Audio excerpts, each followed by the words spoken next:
nsọ gị Chukwu ka anyị na-abata, bịakwute ya bịa zuru ike.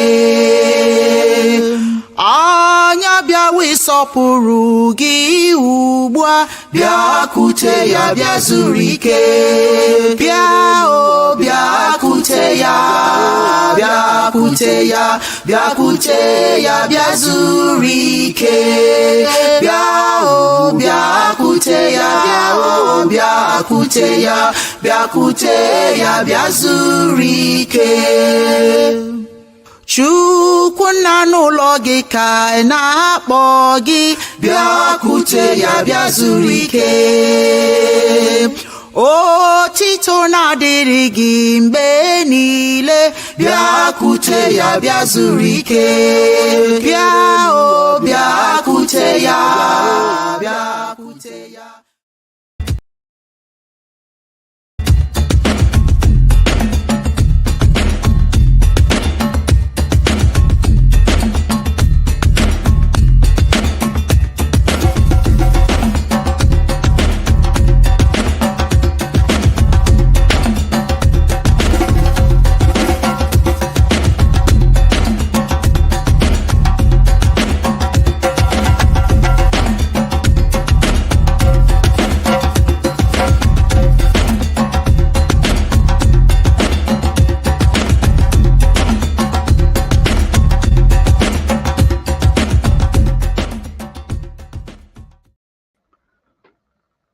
Otite niile dịrị Chineke mmanụ. Greetings. Welcome to another episode of Chiism Live. I'm your host, Okedibia Ochoaja, Dr. Wa Onyoha Osimiri. Today, my co-host Dibia UD Onyoha is not going to join us today. He's traveling somewhere. He's always on the road doing fun things. So that is what he's doing today. So hopefully he'll join us Saturday at the conference that we're having in Snellville, Georgia. In the meantime, I welcome all of you, those who are with me in spirit, those who are in the forum, and wherever you are, may today be great for you. I want to start by, since the drums have called upon these ancestors to join us today, I want to take the time right now to offer some prayer. I think it's imperative that we start everything we do with some prayer. I have a special prayer. I wrote this prayer out because I think it's very, very important, pertinent for what is going on in our world today. You know, a prayer for our collective inspiration. So much going on, so much disturbance, so much problem. And a lot of times when we pray, we're asking for our own individual good. Certainly, there are many people who ask for collective prayer, but a lot of times we ask for individual good. And it's important that we are doing collective prayer, you know, for certain things that are going on in our world. I don't know where you are perched right now, but I know that your world may well be in turmoil. And if it is, it's time to pray for the collective, time to pray for everyone's good. Because like it says in our presentation today, if you want to go fast, go alone. If you want to go far, go together. That's an African proverb. Very meaningful, very inspirational, and makes a lot of sense. And it is imperative that we pay attention to some of them. That's what I love about African proverbs. They're so highly spiritual and meaningful and bring so much to the table if we will take the time and look at it. If you're praying today, don't focus on just yourself, because quite frankly, the world is in such turmoil that we need collective thought, collective prayer. So I wrote this prayer because I thought it was imperative that at some point this week or whenever, that our focus must be what's going on in my backyard. What's going on outside the fence? What's going in my neighbor's life? What's going on in the country? What's going on besides what's going on with me? We need to pull away from selfish thought, selfish thinking, and look at the collective. I think, quite frankly, what makes me happy as a human being is that I understand that I'm a vessel of Chineke. I am a vessel. and to be the vessel of change. You are prepared to do the work necessarily to make the world a better place than you found it. So when I offer this prayer today, this prayer is for our collective good. Before I go any further, let me just welcome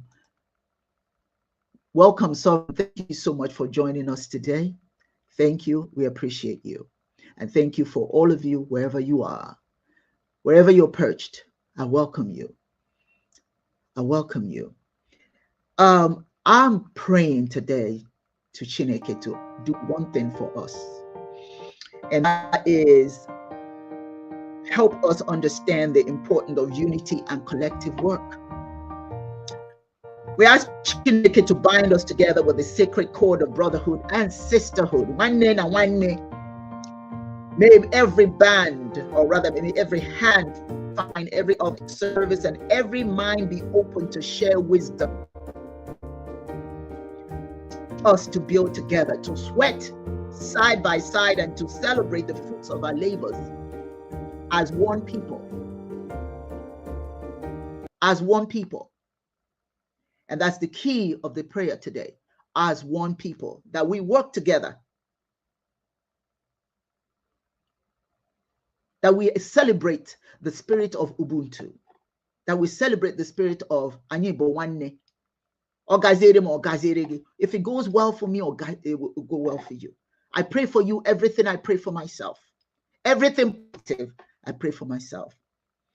So we ask Chineke for acceptance, and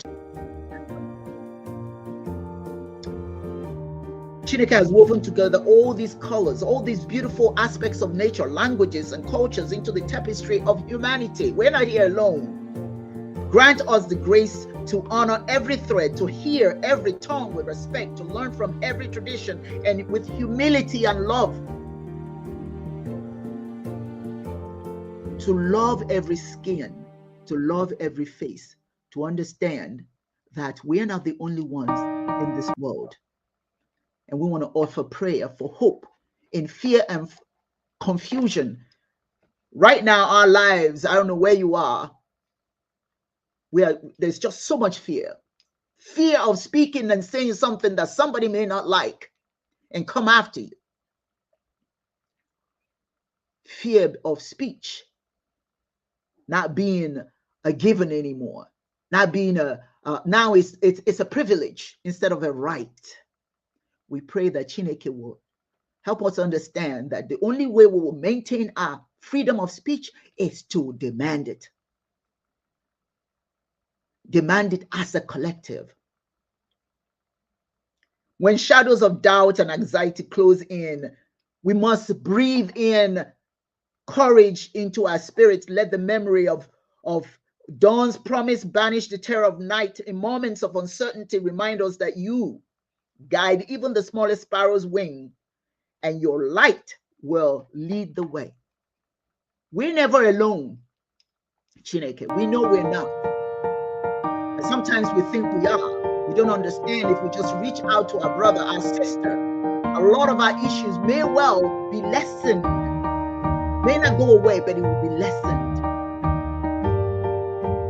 So we don't need to live in fear,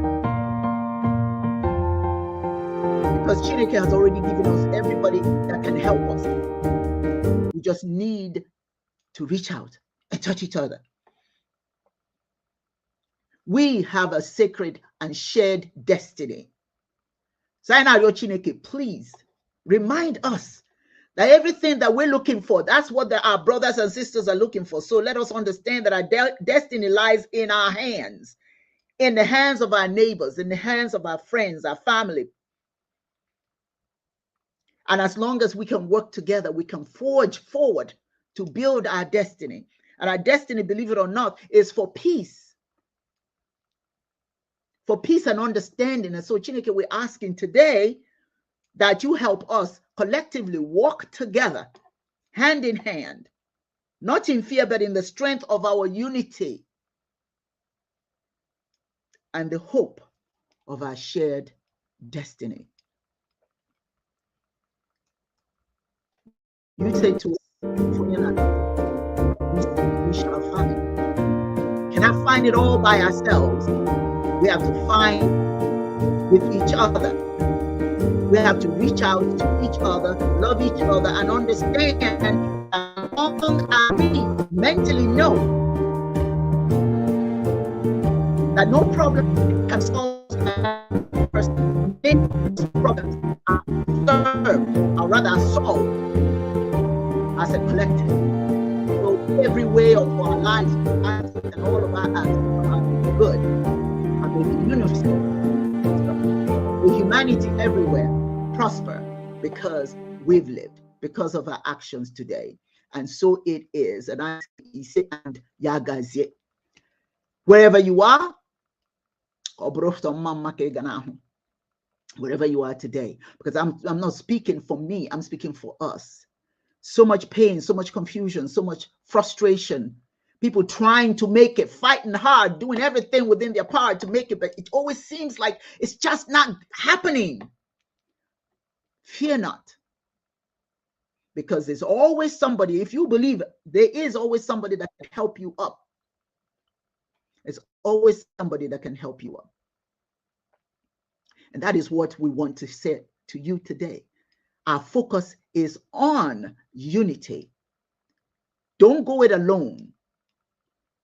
Don't go it alone. Before I bring my co-host today, Divya Chedozie, who's joined me now, I want to share this story, why it's so important. I think I've shared it before, but I'm going to do it again, just in case you didn't hear it very well last time. I talked about why it's important to see the world not from the perspective of just me, myself, and I, but from the perspective of the whole. Because if you look at the world from the perspective of everybody bringing something to the table, you take from here, you take from here. Before you know, your bag is full of knowledge and information that you can use. That's what it means to add to your repertoire. We need to not focus on our race, not focus on our gender, not focus on our wealth, but focus on what's good for humanity. I told the story about the young man who went up to the mountains and asked the sage, what is the meaning of life? He did not know. He couldn't explain life. Too much frustration. And what he's trying to find, why am I here? What is the purpose of life? What is the meaning? If I say I'm alive, what does that mean? So the sage took him to the river and said, here you are at the river. I want you to stand right here and you watch the river. It will tell you what life is all about. So he went, stood by the river and watched. It was just beautiful. It was spectacular. The sun was shining so beautifully on the river. He says, this is so beautiful. I must recreate this. So he went and bought canvas, paint, all that sort of thing. And then he started painting. Oh my goodness. It was beautiful what he was painting. But all of a sudden, out of nowhere, some monkeys jumped from the trees and jumped into the water, murked up the water. Oh, he was so angry. All that beauty that he just saw had just disappeared because these monkeys came and jumped in there. So he decided he'll come back the next day because the sage told him, you come back after 3 days. So he says, well, I've got 2 more days, so I'll come back the next day. Next day he came back, and this time he came in 1 hour early.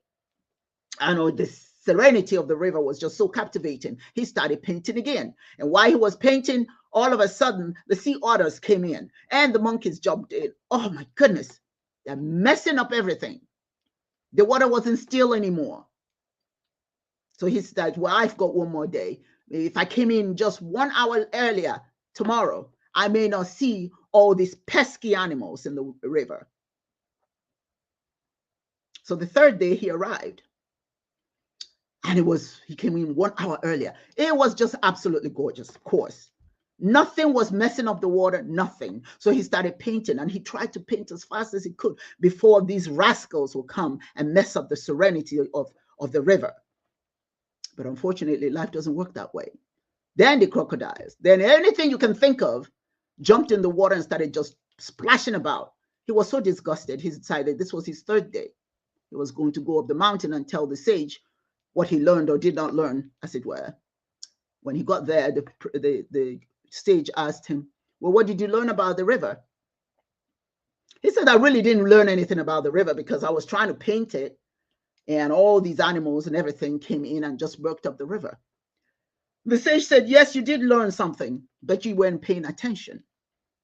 See, the river is life. And in the river, in life, there are different animals, different people, different kinds of situations, places and principalities, all sorts of things that are different from your perspective, from your sight, from what you see, from what you know. But that's life. Now, when you're complaining about all these things, jumping in the water and murking it up, what they are doing, however, is they are living. They are part of life. You, on the other hand, you want to sit by the shore and complain about people murking up the river, messing up your life because you think it belongs to you. No, it does not. It's a collective thing. And if you want to be a part of this life, you must be a part of the life. You must embrace all the different people that make up this life we live in, make up this world we live in. Just like that river. The river is made up of all sorts of animals. If you sit back and want it to be tranquil, to suit you, you will never, never find and understand what life is all about. Life is about tolerance. Life is about living together. Life is about building yourself up, but at the same time, allow others to do the same thing. If you want to go fast, go alone. That is the topic today. If you want to go far, go together. Because an individual can do something right away and boom, boom, boom. That's the moment. You're achieving the moment. But if you bring more people to work with you, you will go further. What you're doing will be stronger because of the collective effort. That's an African proverb. And that is what I'm sharing with you today. It is my pleasure now to bring in my co-host today, Dibia Chiedozie. Mamao. Mamao, how are you? I'm fine. I'm good. You're good. Yeah. I was talking about what the importance of us working as a collective, not just as individuals, because right now the world demands that we all work together. Because if we work as individuals, those in power will take advantage of us.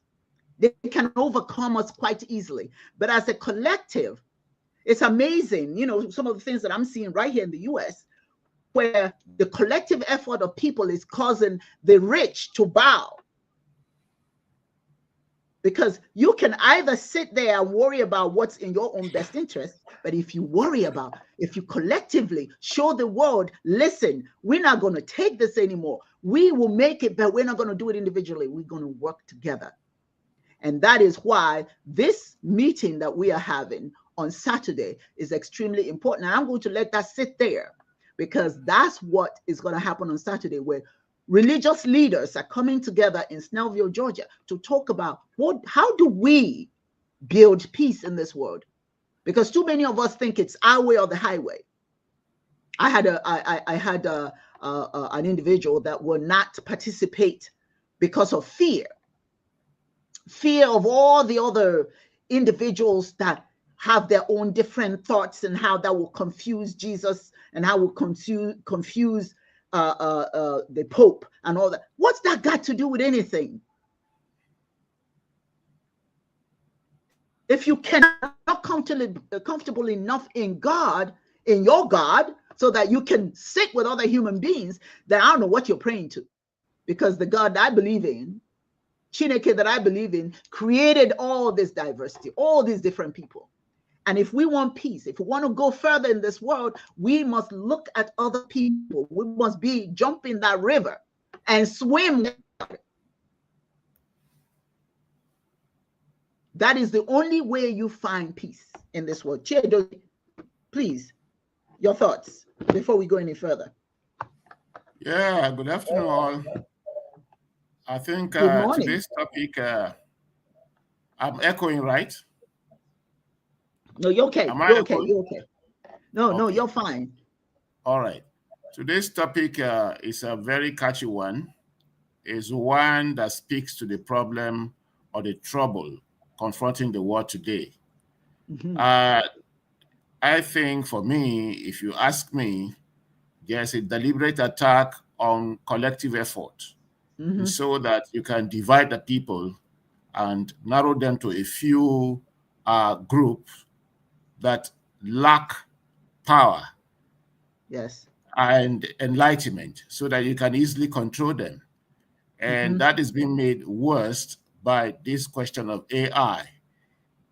And everybody wants to leave everything to the AI, forgetting that the AI or artificial intelligence is a human product, not the product of all of us, but a product of a few who want to use the AI to muzzle us up to what they want us to be, become zombies, and then want the AI to speak for us.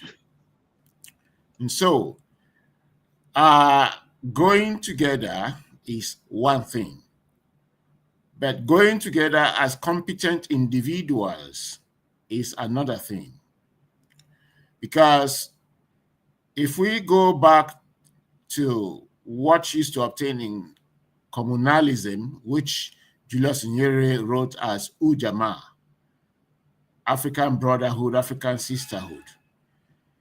If we go back to communalism, we discover that communalism was best based on the government of the best. It was based on competence. And you cannot be competent without self-enlightenment, and if you have not attained self-emancipation, self-mastery. And so first, I like to pick on those things that make us to go far. What are those things that will make us go far? First, we have to gather self-mastery, self-discipline. Then we have to attain enlightenment of self. And then we have to do this with the knowledge of knowing that we are just one individual atom in the whole universe. And so we need other atoms to cooperate with us. Because in the universe, one atom does not constitute the whole universe. One cell does not constitute the whole organism. One tree does not constitute the forest. One sand does not make the earth. Neither do we go to the seashore and see one sand. We see heaps of sand in their trillions and zillions. That's what we see. And we see that every atom is performing. No atom performs less than the other.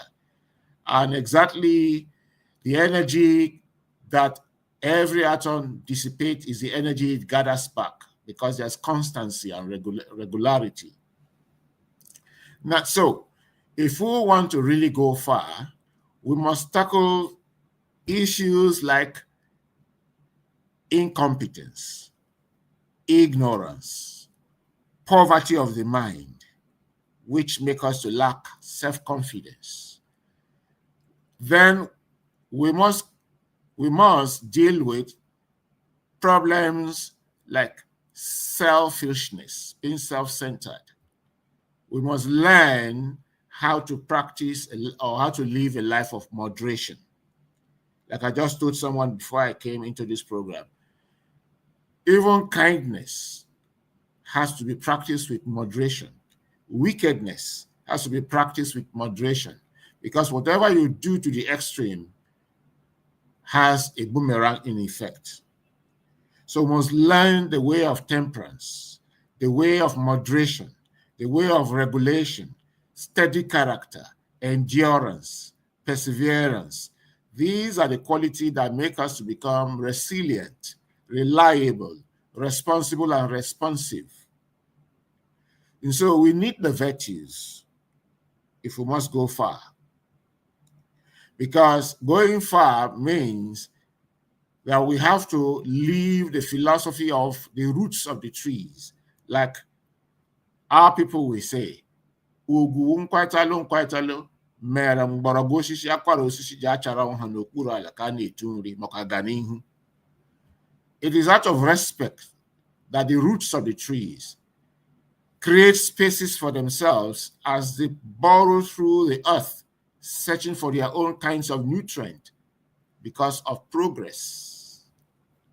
So if nature has created it in such a way that the roots cooperate, roots of the tree cooperate, the trees understand this law. I think there's a particular place, I don't know whether it's in Southern America or the Americas, where earthquake happen, but certain trees that are fond of locking up their roots, they lock up their roots underground, and each tree connects the other tree. Each tree, those ones remain hanging. They're the only trees hanging. Meanwhile, everything went down. And so that shows us the strength of collectivity. And that's why each one of us must attain that level of knowing that I alone cannot stand in the midst of all the hazards of the universe. I need others to cooperate with, coexist with, cohabit with, in sincerity, in all honesty, in diligence, and all the virtues. When we do this, then we can go far. But should any one of us derail or begin to economize these virtues, then going far will become a regressive journey whereby we take one step forward and 10 steps backwards. This is what has happened to African communalism with the intrusion of extreme individualism from the West. And so we have gone fast. The politicians are going fast. So they have fat accounts everywhere they can go. They can buy the jets, but they don't have peace. And even in their communities, they're not accepted. What we have is peace of the graveyard, peace that is coerced, and peace that is forced. There's no cooperation. And so there is no human development. If there is no human development, then the environment and the society cannot develop. I will cut it short for now. There will.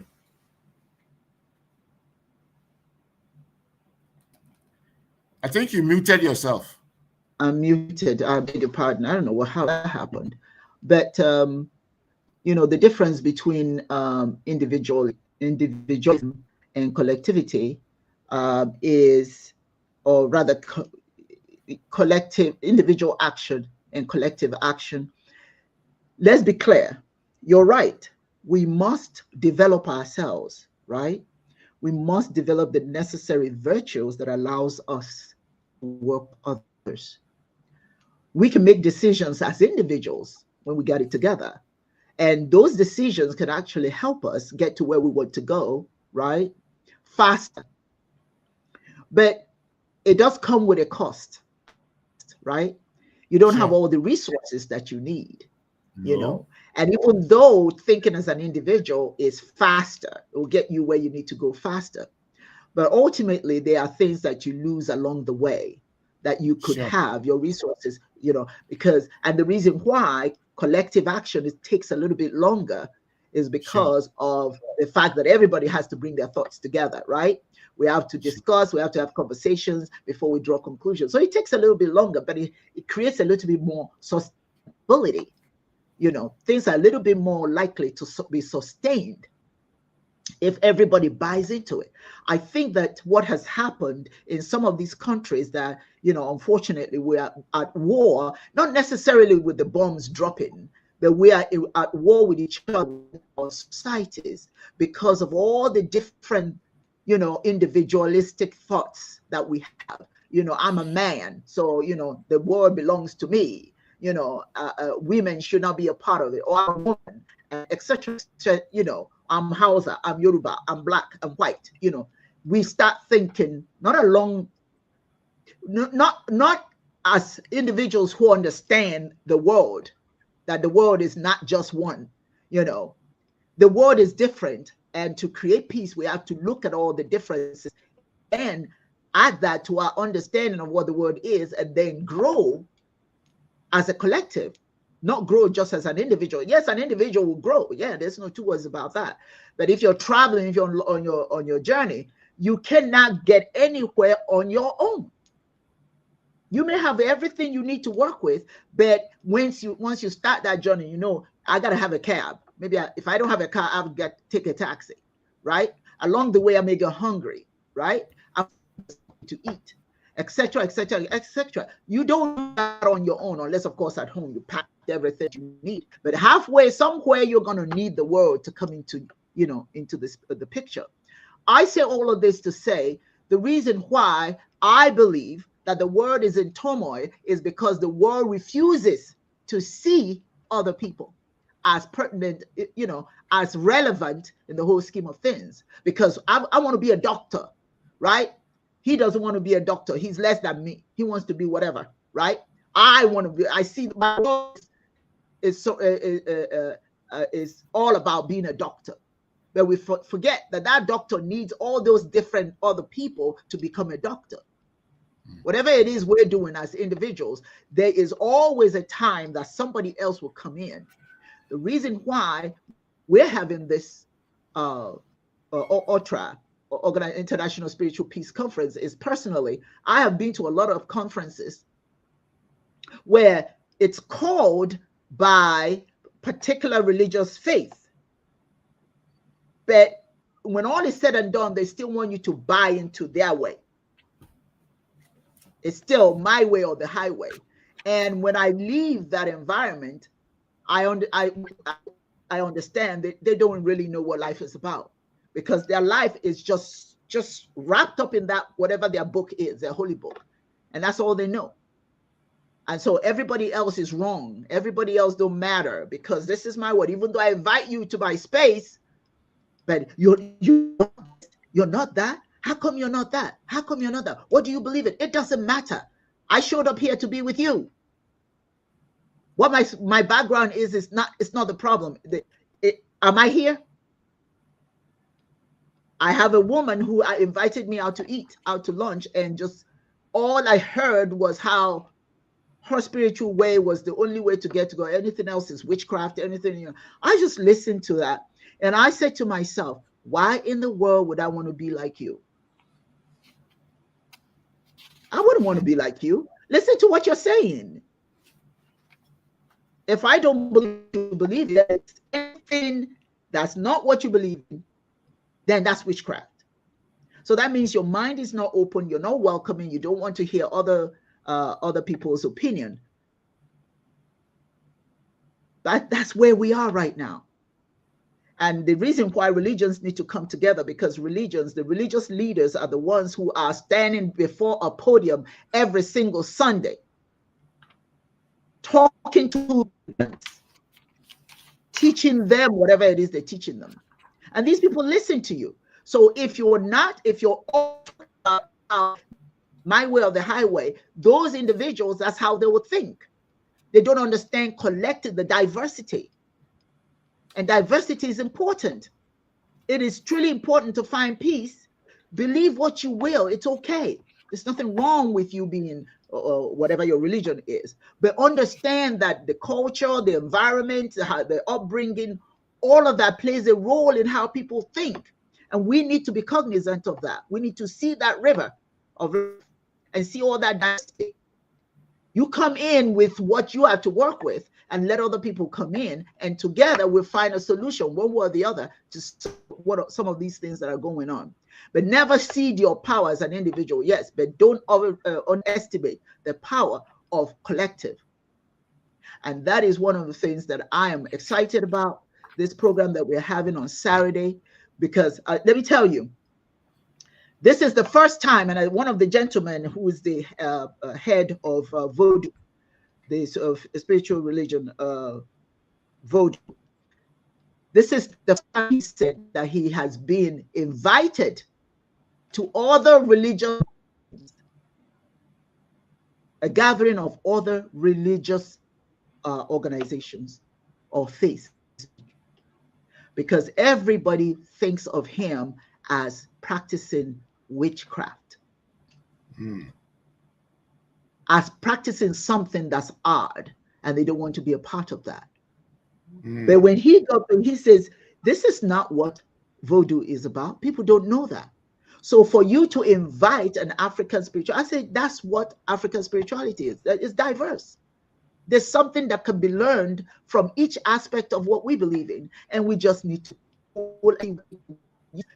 What we can't use, we don't use. What we can, let's add it to our repertoire. So this is a gathering of Christians, of Voodoo practitioners, of Ifa practitioners, of Rastafari.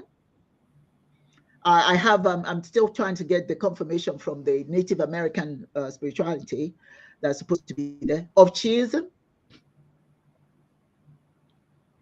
of Islam.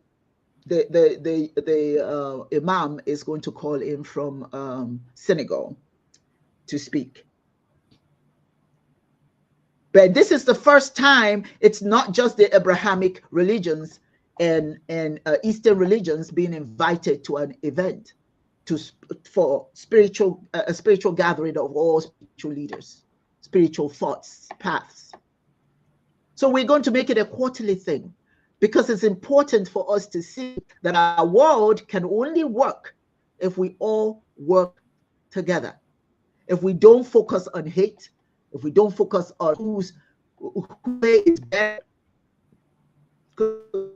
done. Nobody's way is better. There's strength in diversity. Strength. When you believe in diversity, you can flex your muscles, big muscles, because it's not just your little muscles that's right. The collective muscles. So we need to, and as Chiists, we fight for what we believe in, but we don't fight against what you believe in. Viewpoints are very important, and when we allow others to come in with their thoughts, what we're opening up is an opportunity for creativity, innovation. Now, I may have my certain things that may work for me personally, but it may not work for the collective. So it behooves me to find out what other people know, that I can possibly expand my contribution. You can never learn too much. You can never learn too much, know too much. Anything you learn today, that's why children, as they grow, they learn more and more. They become more and more competent, more and more confident, because they're learning from here. They take from friends, they take from mom, dad, everybody. Now, I'm not saying that we should go back to childhood. As we go through this journey, we need to open our eyes and our ears and minds to see all that diversity, because it just creates a more opportunity for us to do long-term work, long-term things. There are some things that we do on our own and we can't do it because we don't have all the answers. And then because it didn't, that's because we didn't seek other ideas, other thoughts, other contributions, other people's, thinking about how things are solved. And so in so doing, we give up because, we have the mentality of me, myself, and I. I couldn't do it. And because you couldn't do it, then, well, hey, it can be done. It can. Because we can't find peace in the world, it's not because it's not doable. It's because broken into all these factions, racial factions, religious factions, academic factions, name it, male, female, gay, straight. No coming together. And then we want the word chaos. And then because about the me, mouth, and I concept of existence, we go to war with somebody who doesn't believe in us. And then we lose as we go to war. The person that we are fighting loses their humanity. Killing them means nothing. Look at what's going on in the world. We just go and drop bombs and just blow up whomsoever we choose. Because they are the other. We don't see their relevance. We don't see how we can work with them. They don't matter. Only what we think matters. We blow them up. And somehow we think that's power, that's strength. The weakest individual is the one who delights in hurting other people. If you're comfortable in your own skin, there is no need to step out of your house to go kill somebody or kill a collective of people. And then you laugh about it. People are being killed in boats. And we still don't know why. Because they are the other. We don't see the need to look at everybody. Everybody has value. And I understand we don't do that.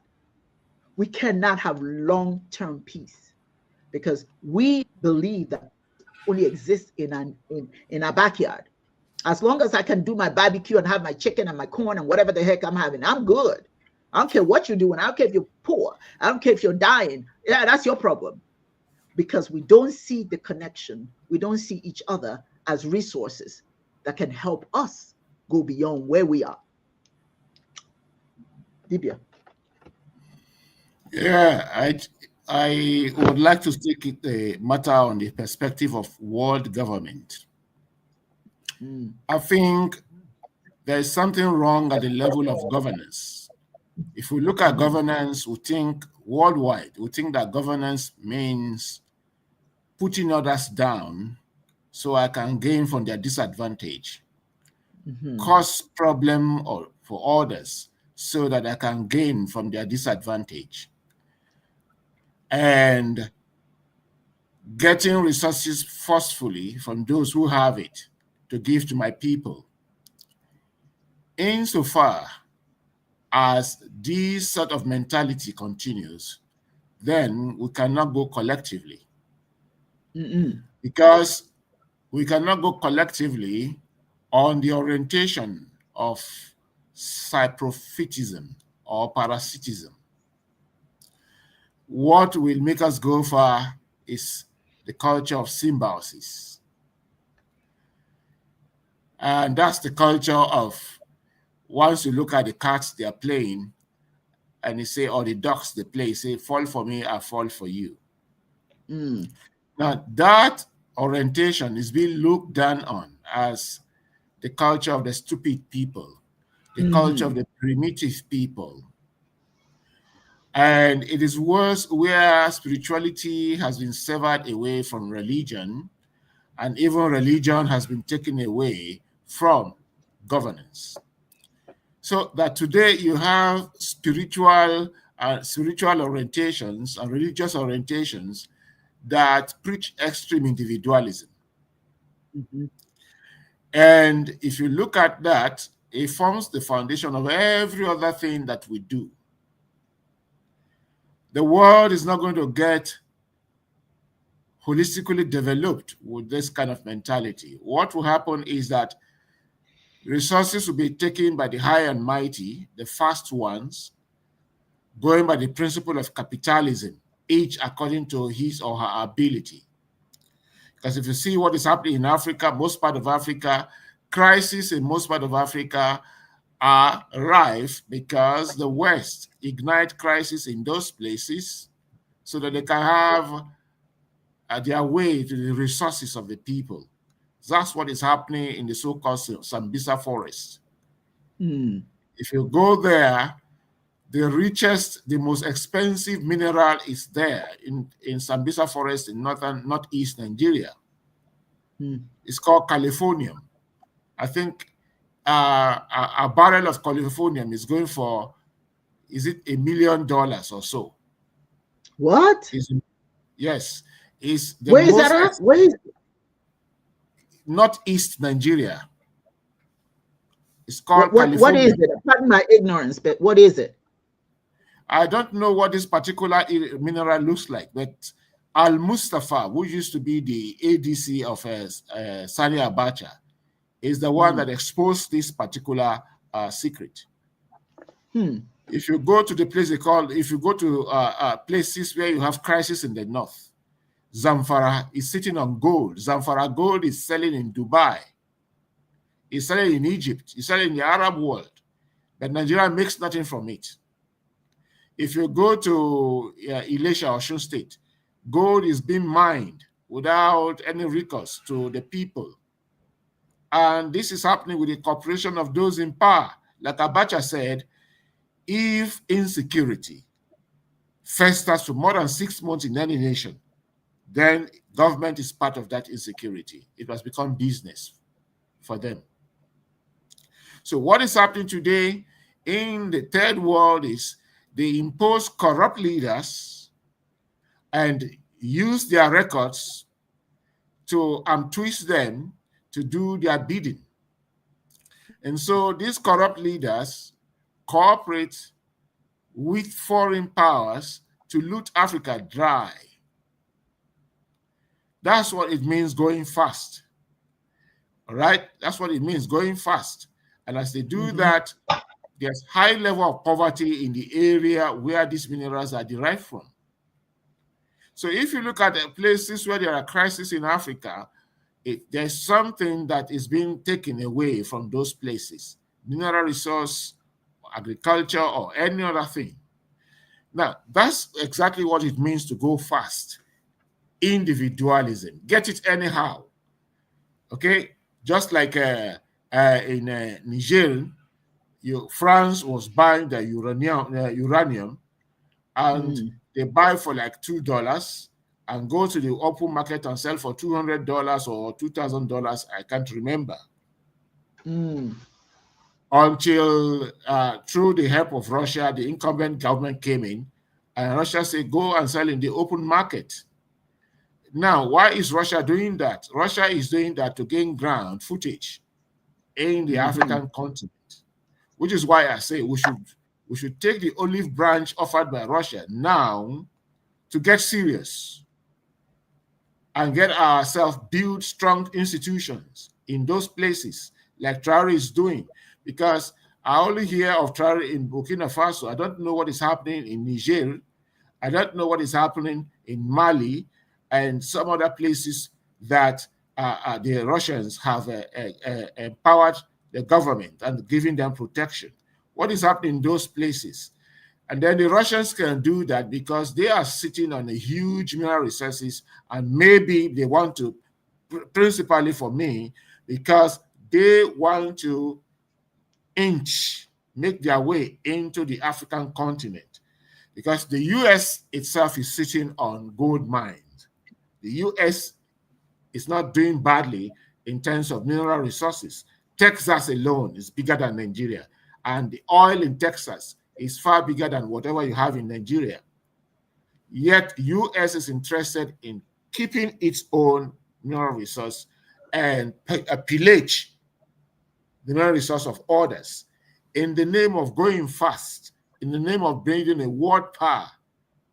Now, so if you look at the economic system, what they call the Keynesian, what they call the Keynesian economic theory, it is an advancement of traditional, raw, bourgeois, mercantilist capitalism, what they call Bourdieuism, whereby is it Bourdieuism or Boulounianism? Okay, Boulounianism. Economy based on amassing gold anywhere you amass it from and giving it value. You derive it, you steal it from the people, or you buy it at the cheapest price, then you now put a price that the people cannot even get to. And then you begin to melt it and use it to color metals and sell back to the people in high cost. That's the kind of economy. So the economy, the government system that is ruling the world today is based on going fast. Myself alone, ourselves alone, we build our country strong and by destroying other people's country. That is not going far. It will not take us far. Because if I understand the spirituality, the new spirituality I'm talking about, of collective spirit, one spirit, of love, of light, of life, of humanity, it says we should cooperate. Everybody, as it is in communalism, everybody bring what you have so that you can help the other with it. Those who have ideas should come forward. Those who have raw material should come forward. Those who have other abilities and qualities should come forward. We cooperate. That is the kind of UNO we are looking at. That's the kind of world government we're looking at. And Haile Selassie mentioned this in his speech when Italians are under the El Duce, Benito Mussolini invaded Ethiopia. He made a speech, and the speech reflected that Africa was invaded and pillaged without consulting Africans. It was scrambled, partitioned, balkanized without any African presence. Mm-hmm. It was a question of barbing the hair of Africans without their presence, without their permission. And Bob Marley turned that into a song, whereby he said, until the philosophy by which one race reached superior and another inferior is finally permanently discredited and abandoned, everywhere is war. Until the basic human right is equally guaranteed to all without regards to race, everywhere will be war. Until Mm-hmm. the color of a man's skin is no more of significance than the color of his eyes, Mm-hmm. everywhere will be war. Mm-hmm. You say, then until we do that, the dream of a world, or the dream of a world-lasting peace, root on the what is it, basic human right and so on and so forth, world rule of international morality and all that. So will remain but a bleating illusion to be pursued but never attained. That's what it means going fast. Mm-hmm. So for me, going fast is the way it's been vicious. And vice cannot build a collective spirit. Mm-hmm. Vice cannot build the world good, the collective good that the world is dreaming about.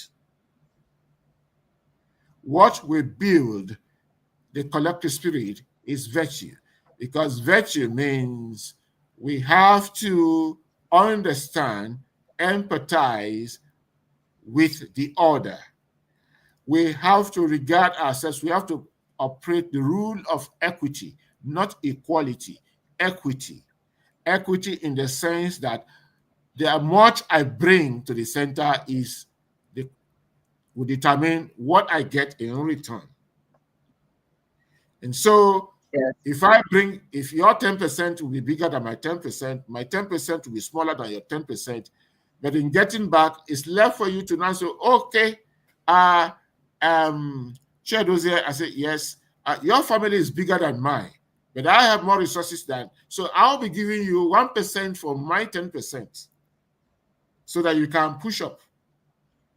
But that 1%, I must see the way you utilize it for your people. But if you don't utilize it for your people, I'll take back my 1%. Now, it takes a lot of enlightenment, a lot of courage to get to this level. The level that we see that the Danda practice, the ants, which is why by watching the mannerisms of the ant, the ancient Igbo ancestors brought the adage, Igbo ani Danda. No Mm-hmm. load, no obstacle is insurmountable for the Danda, the ants. And Mm-hmm. several times, when I was a kid, without knowing about this philosophy, I was fond of setting up bread, loaves of bread, different loaves of bread, sizes of loaves of drops of bread or crumbs. I'll drop one crumb, a bit lower, then I drop a whole slice of bread. I will drop it, and I drop the shapes, and I'll gap them. I will watch how these ants carry them, and I see that they're highly organized. One ant will come trace the food, will go back, and then it will call others. And when they come, they size up the food. When they size up the morsel of food, they go and report. By the third time, you see them come in their drones. Then you see some we go and pick those ones that are crumbs. One, they pick them. Those ones that they measure, how they measure, I don't know. You see that 10 ants are attached to one load of bread. They move it. You see that 30 are attached to another. They move it. Then the one slice, you see that they're uncountable.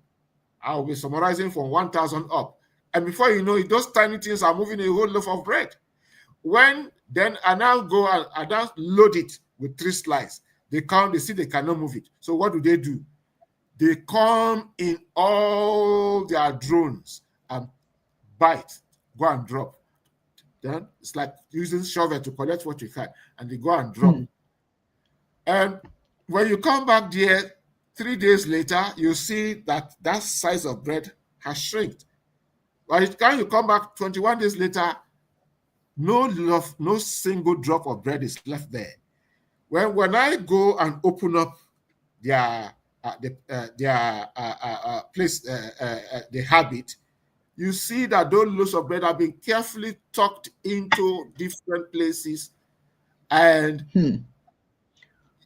you see organization, you see collective spirit, and they never lack year in, year out.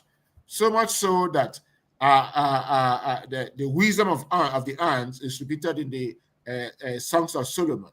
Go ye to the ants, you sluggard, and learn the ways of wisdom. And so, nature itself is about going together so that we can go Hmm. far. Hmm. Because if nature does not cooperate and go together, everything will be in disarray. And so, but in the mannerism of human beings, because we are endowed with reason, we want to think outside the box. And Hmm. that begins by this theory of self-autonomy, self-sovereignty. I, the individual, am the beginning and end of all things. So much so that Richard Nozick, one of the American philosophers, made extreme individualism the foundation of governance. Well, the Americans have rejected it in a way, but individualism still remains the bane of American political system, political organization.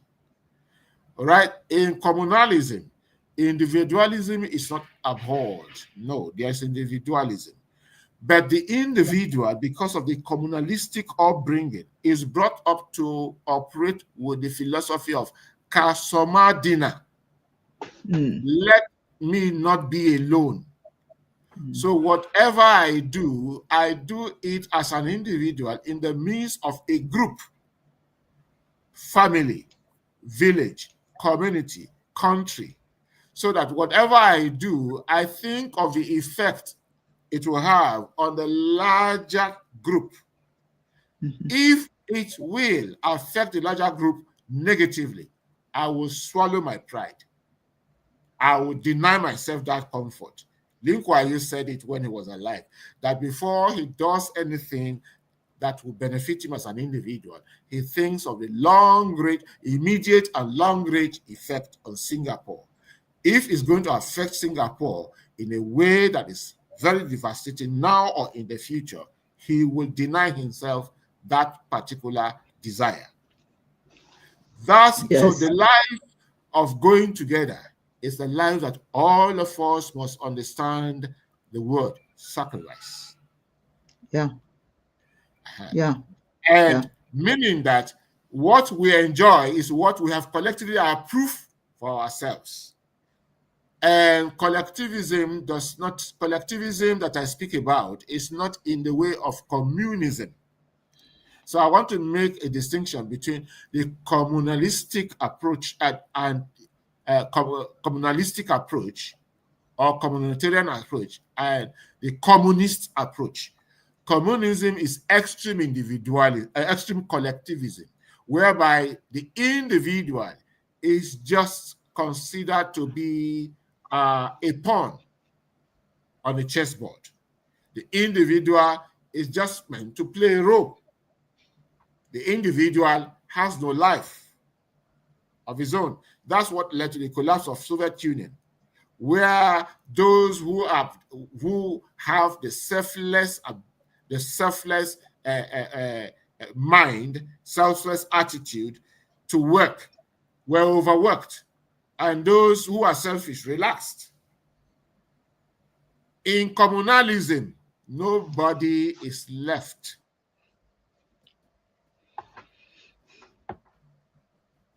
idle. it was the practice of Africans, traditional Africans, that if you visit a family, or they will welcome you well, but on the third day, you must pick up a hoe. If you don't pick up a hoe, they give you one. I don't know how the Swahili people will say this, but it's like mbili suku ngeni suku yatatu mpeyembe.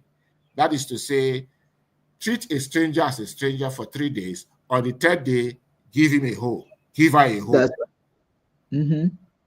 He So becomes part of the group. sure. So that's why I began by stating that the culture of going far means nobody must be allowed to loiter.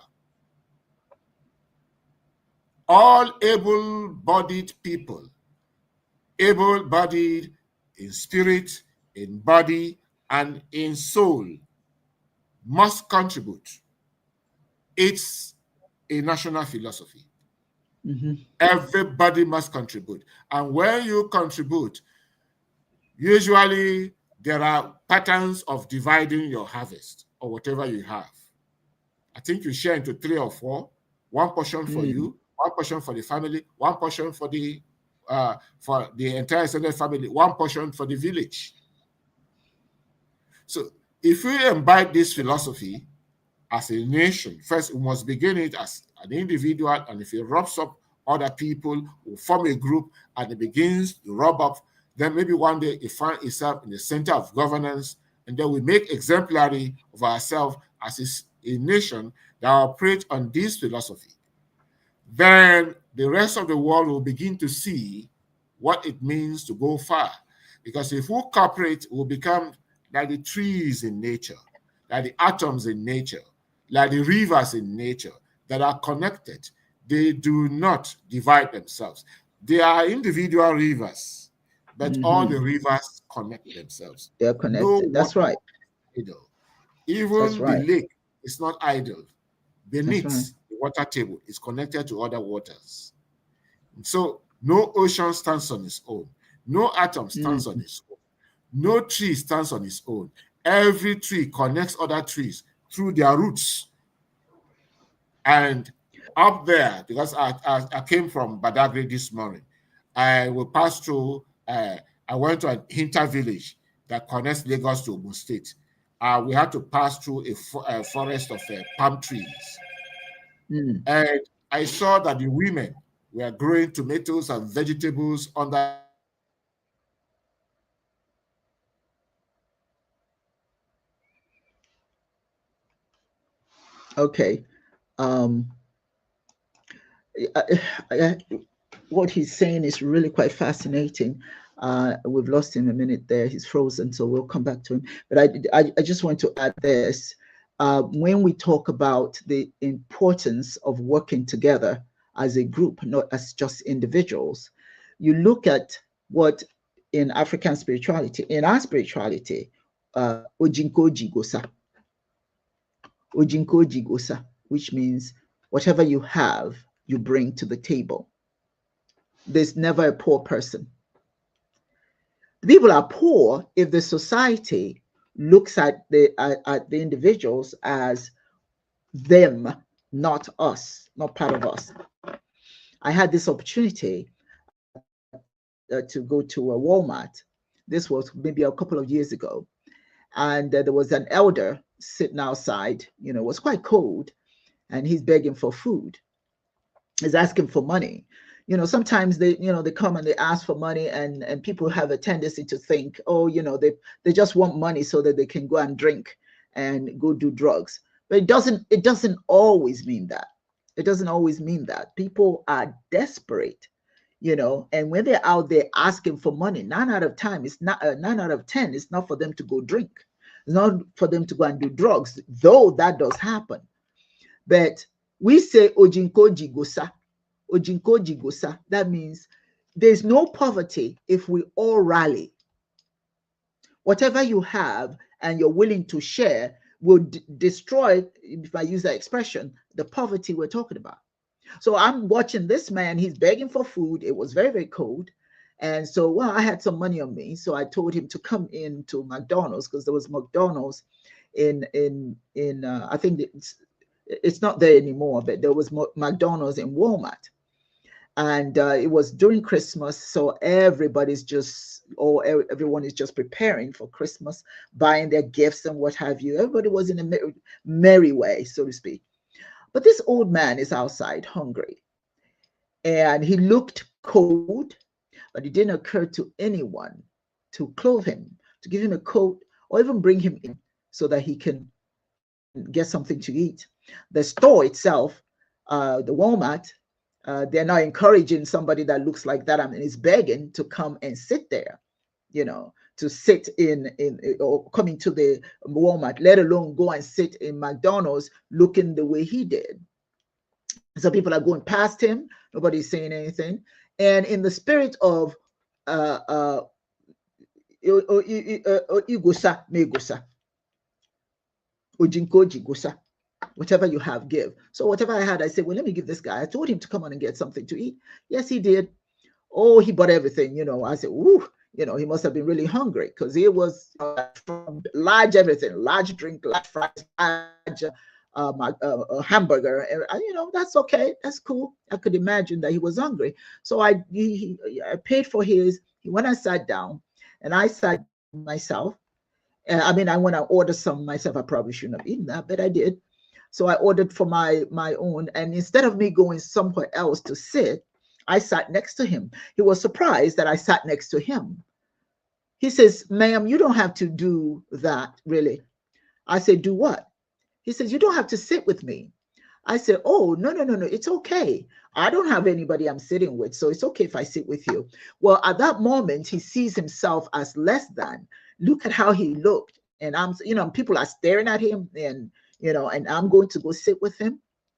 I just saw another human being there for the grace of Chineke. That could have been me. And as a matter of fact, during the Nigerian Biafran War, my family, we were so desperate for food, we were eating anything that wasn't nailed down. So yeah, I've been there before. I've been where you couldn't, we ate mice, where we ate crickets. We ate anything. There was no food. So when people are desperate, you don't look down on them, because quite frankly, that could be you. I've seen what hunger does.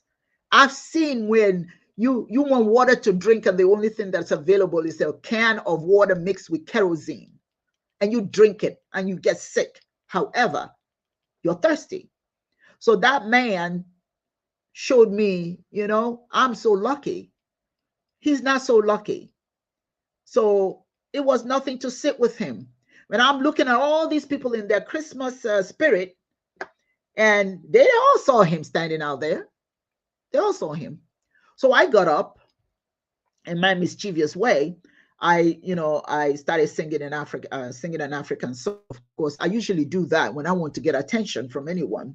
I just go out of my comfort zone, and I introduce something that make them want to say, oh, what is she doing? What is she saying?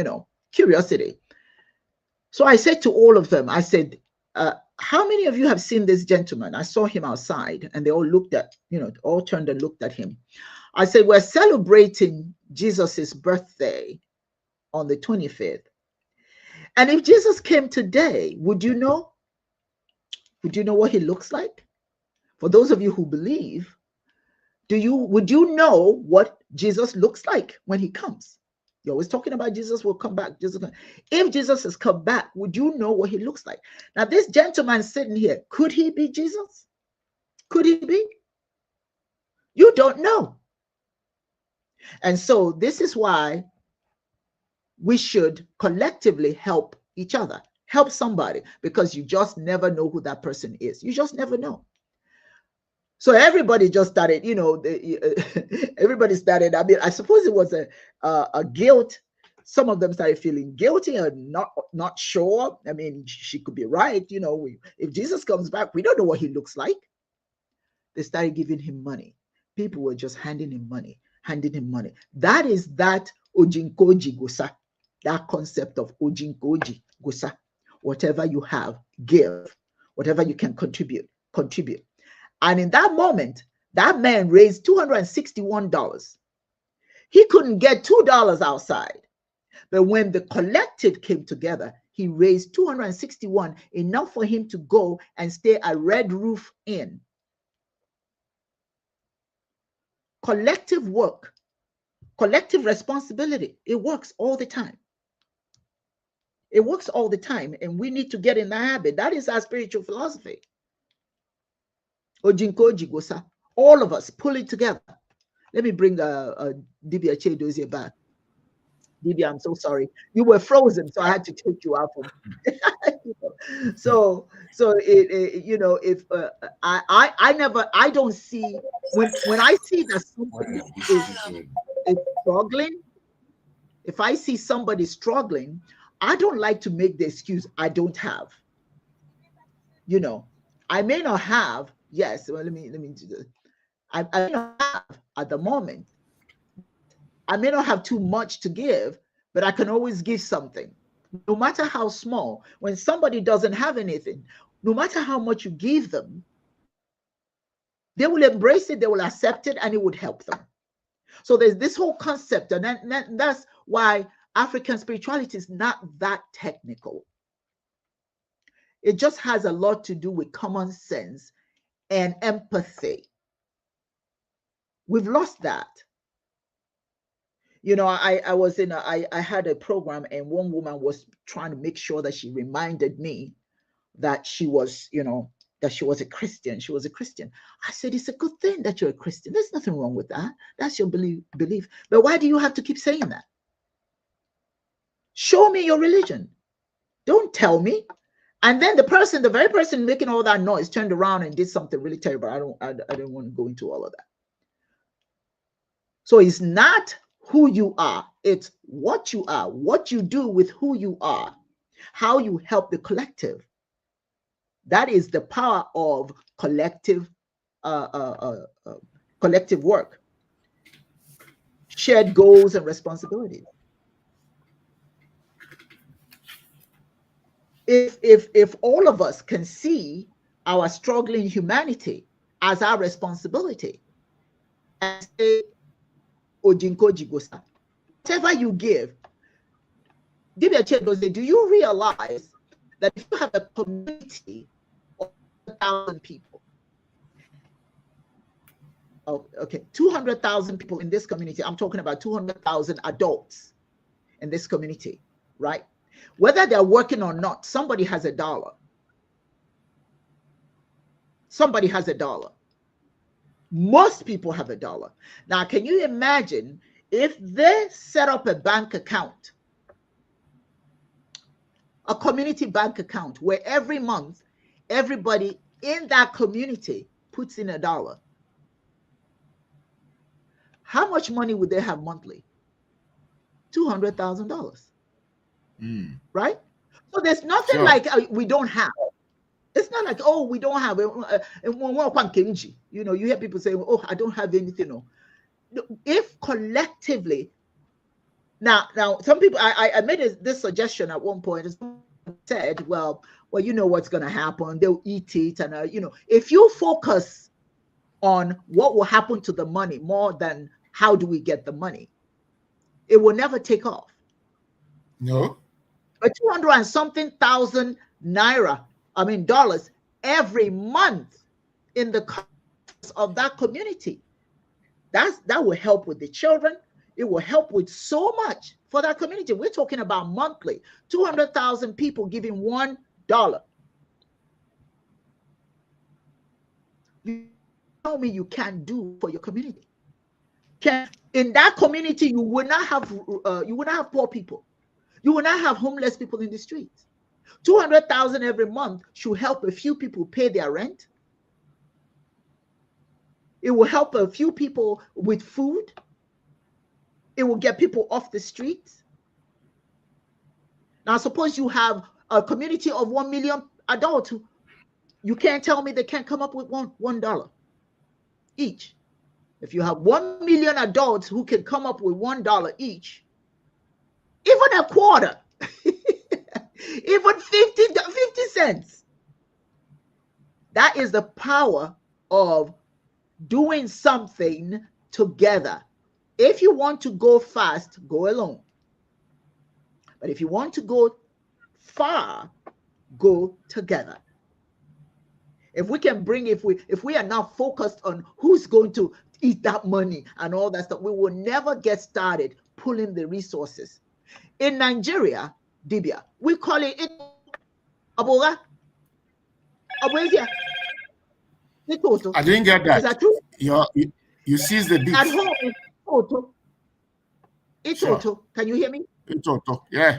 Itoto. That everybody And puts money. that's how we have mostly developed our villages. That's it. Itoto. That's how villages. There's no Because like I processing. said the other time, this one of the programs, was it early this year? If not by this collective spirit, my village, there was a time everybody ran away from my village because of the invaders. But we met and said it will happen. And so what did we do? We started contributing.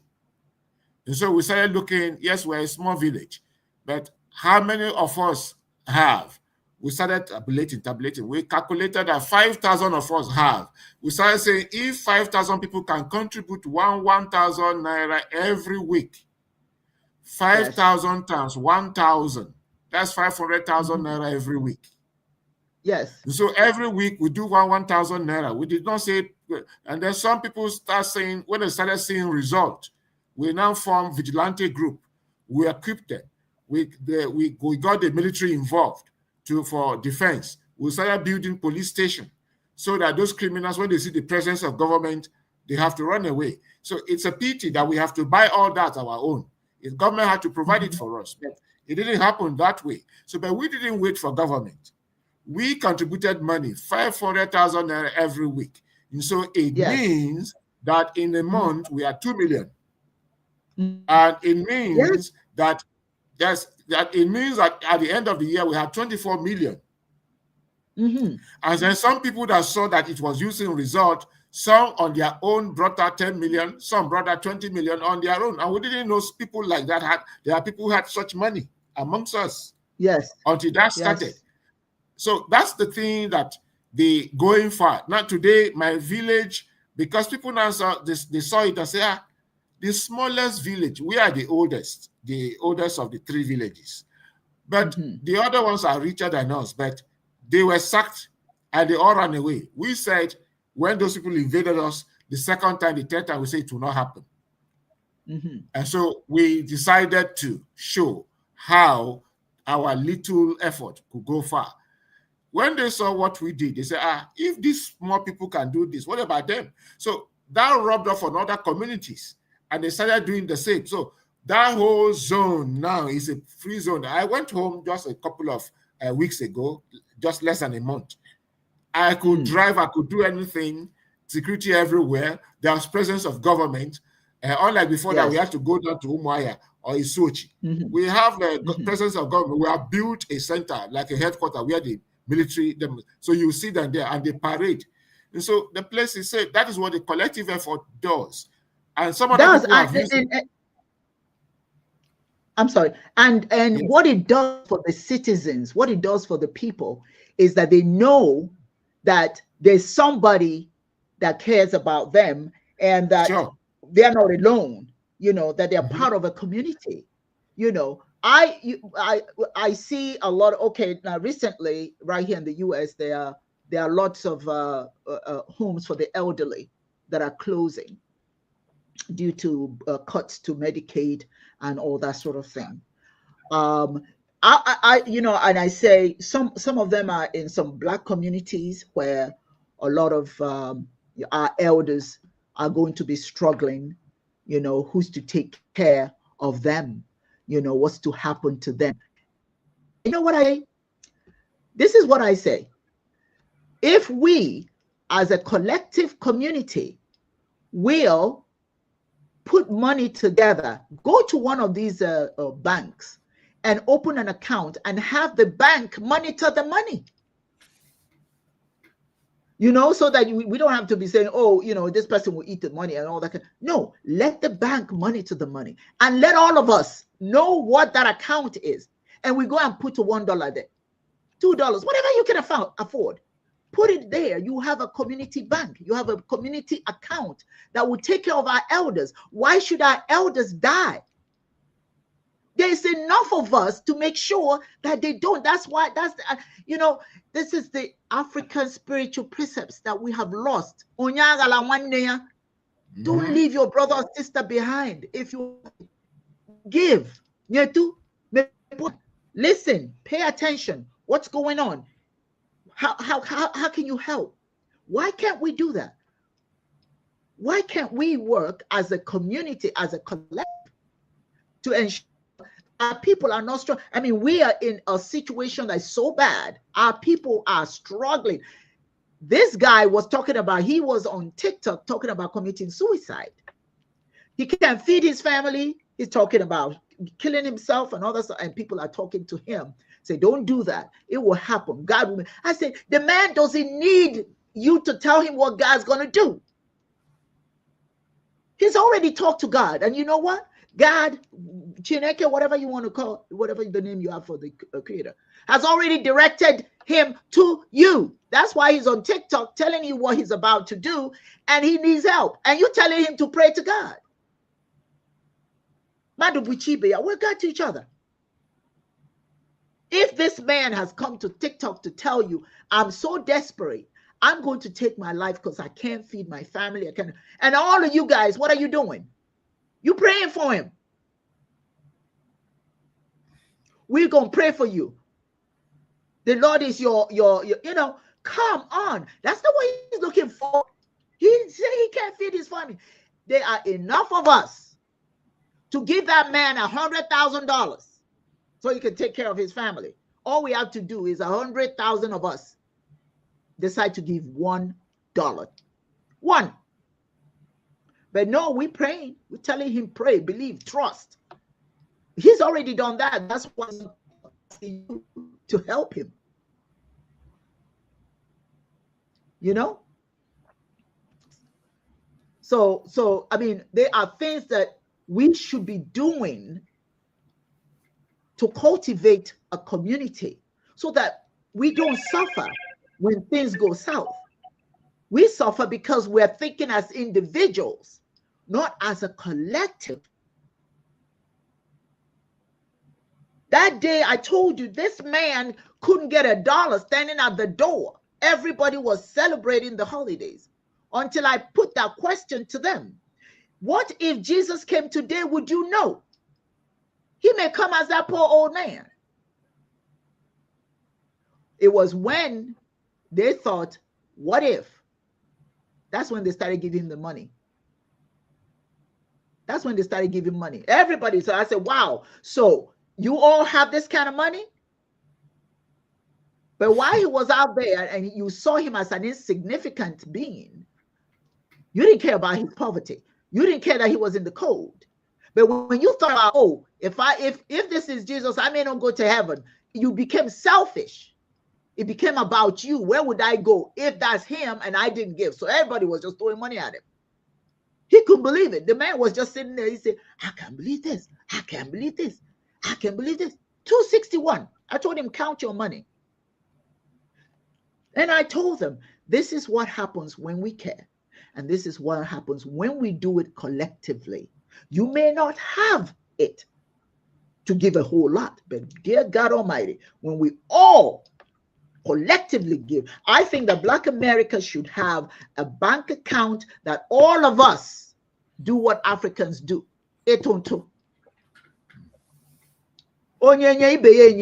That bank account, let the bank handle it. Everybody knows. This is self-preservation. This is how we survive in the midst of all this chaos and sensitivity towards us. We have enough money that we should be able to raise every month at the minimum $3 million per month if collectively Black people decided to put just $1. There are enough of us to create that kind of wealth. That's, we see and then people can apply. People who are in distress can apply to get some help. If you're going to be kicked out on the street, go to this bank. And they will pay for your light bill. They'll pay for your, for our people. So our people are, so many of us are struggling, but we have enough of us that it shouldn't be. No, we're not talking about making each other rich. I'm not talking about that. I'm talking about getting us out of the problem. Some of these little problems that we have. Elders. Now, somebody did say, Akachi did say something that which is true. Nursing homes. Nursing homes are our culture. We keep our elders with us. But there are some individuals who can't keep their elders at home for whatever the reason is. And she's right. That is our culture, that we keep them at home. But in the event that we can't, they still shouldn't suffer wherever they are. If we had our own banks, if we had that black bank account, African bank account that takes care of the needs. Now, give me a chair, here. Think about that. Yeah. It's not novel, I'm suggesting. Everybody, think about Yeah. the whole black world. Think about the whole black world putting in so much money in their country for the poor. We would do so much better as a people. Yeah. The spirit of stakeholding. Collectivism is the spirit of There you go. stakeholding, not shareholding. It's Yeah, stakeholding. So let's be stakeholding. stakeholders in our community. And Yeah, when we stakehold, we cooperate to make sure that nobody falls below the humanistic line of existence. That's what one of my friends, Akini, showed me practice. That's what he did when he got to. There's this area in Lagos called Fadei. So he bought a house there, an old house, and started refurbishing yeah. the house. And then when he started doing that, somebody asked him, say, but your family, that the man's family background, he's from a rich family background. Why is he coming to an area full of area boys where to buy a house? Why he could afford Banana Island and a house in the Banana Island, house in Ikoyi Extension. He could afford those places in the Lekki Peninsula and all that. He said, well, that the problem with those areas is that he is an African to the core. He likes to come out and see people. He likes to come out and get things on the street that he wants, like Yes. bread and other groceries that he needs. Yes. Not the one that somebody has to come to look for him and is communicating with computer. And Yes. the computer, you press a button to open. For you to get something, you have to go to ShopRite, and the ShopRite is like some miles away. So he's Yes. not used to that kind of life. They're not Yeah. asking how is he going to do the issue of security. So they should leave that to him. So that the area he bought a house in is area boy bucked, infested. He said they should leave that to him. So when he started refurbishing, some of the area boys, the leaders came and said, what is wrong with you? You think you can just come here and start doing things without coming to pay homage? Then he was just there smiling. And he said, when they saw he didn't make trouble, he was smiling. I said, Egmont, what do you have for us? He said, yes, how much do you want? He said, no, you have to drop 100,000. If you don't drop 100,000, we will not do this. We will not do that. They asked him, so is it 100,000 that all of you will share? He said, yes. Okay, I will give you 300,000. He said, but you will come in 1 week, I'll give you that 300,000. He said, eh? He said, but when I give you that 300,000, you will do every of my bidding. He said, no problem. So in 1 week time, he called them, he gave them the 300,000. So they were all happy, jubilating. Then he called them. He said, come. Now you have to do my bidding. He said, what bidding? He said, you will go and sit down and write what in areas of your competence, what you can do. Write it down. All the area boys, don't write your name, write your nicknames and all the kind of names you bear, and say what you are competent in. So he discovers there are those who learn a wedding, those who learned how to do one trade or the other, and they were using those trades to bug homes. So after writing that, he now, being a journalist that is well known, he now called a meeting of that area, that whole area of the Landlord Association. Uh-huh. He called the landlord and said, you know, you are the ones who are responsible for all this insecurity here. They said, how? He said, come. Everybody is putting huge gates and high walls. Has Yes. that prevented them from penetrating? Sometimes through the backyard, they Yes. bow a hole through and enter and steal all night, and you are not able to do anything. So the high walls are not even able to protect you. So they say, what's the solution? He said, he now asked, is there any house in this vicinity that cannot afford 50,000 naira per month for your Hmm. own safety? And they looked around. He said, he counted over 500 houses, and each one, there are some that are owned by landlord, like his own. There are about 4 other flats he put on rent Hmm. outside his own. He said, is there any one of you that cannot afford 50,000 naira a month for the now to the next 6 months? So what would they do with that? Say, gather it first. So when they appointed a leader, he said, no, he will not. He initiated the idea, he will not be the leader. So they appointed a leader, somebody they know is very honest. So they gathered Mm-hmm. the 50,000 naira times 500. You know, that's awesome. Mm-hmm. So, and when they gathered it the first month, he now called bankers among them. He said, okay, we are not going to use the big bank. We are going to use investment banks. So they went to Mm. microfinance bank. They put the money there. Then they called the area boys. So, okay, each one of you, this is what you'll be doing. You have to, those who land security, will be paying you. Others that are into trade, this is what you do. You'll be doing this, you'll be doing that, you'll be doing that, and then we'll be giving you job. So he called those people who are to, they started giving them jobs in their companies. And that's how within 6 months, all that area died down. The Hmm. area down boys became the security for There you that go. area. There you So go. now That's collective work. the fight that you witness in that area ceased, and that has Mm-hmm. rubbed off in all the other environs. So Mm-hmm. you see, that's what collective work did. We did that in my village, and that has rubbed off Yes. in the other Yes. environment. And so that's exactly the cooperative spirit of cooperation, cooperative spirit, and that's why we have Mm-hmm. cooperatives. Like I, Mm-hmm. for one, now I don't think that based on my salary, I'll be able to build a house. Mm-hmm. But when people follow me to the village, they say, you are rich. I said, I'm not rich. It's cooperative. Mm-hmm. Every month, something is taken away from my salary. And so I finish paying a loan for 2 years. Sometimes Mm-hmm. when I get some business and do, and then how much is left of my, they say, oh, maybe 1,000,000, 500,000, 200,000. I balance it, take another 4, 5 million naira.